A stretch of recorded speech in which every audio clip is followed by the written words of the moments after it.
أعوذ بالله من الشيطان الرجيم. بسم الله الرحمن الرحيم. ولقد جاءكم موسى بالبينات ثم اتخذتم العجل من بعده وأنتم ظالمون۔ اور بے شک تمہارے پاس موسیٰ کھلی نشانیاں لے کر تشریف لایا، پھر تم نے اس کے بعد بچھڑے کو معبود بنا لیا اور تم ظالم تھے۔ اور بے شک تمہارے پاس موسیٰ روشن نشانیاں لے کر تشریف لائے، پھر تم نے اس کے بعد بچھڑے کو معبود بنا لیا اور تم ظالم تھے۔ تفسیر صراط الجنان۔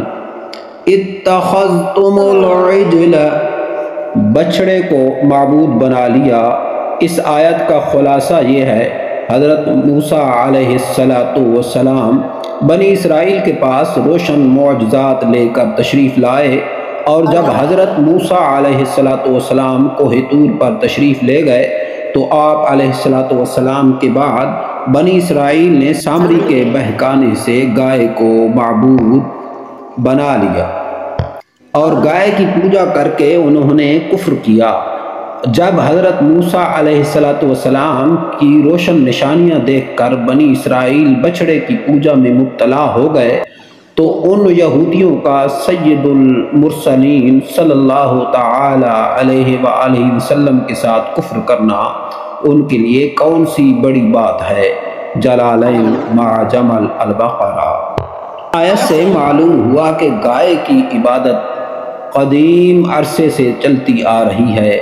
مسلمانوں کو گائے ذبح کرنے کا حکم ہے، اس کی تعظیم کی اجازت نہیں ہے۔ اس میں کافروں سے مشابہت ہے اور کافروں سے مشابہت ممنوع ہے۔ نیز یاد رہے کہ اس سے پہلے آیت نمبر 51 میں اس واقعہ کا اجمالی ذکر گزر چکا، اور یہاں دوبارہ اجمالی طور پر اس لیے ذکر کیا گیا تاکہ یہودیوں پر قائم کی گئی حجت مؤکد ہو جائے۔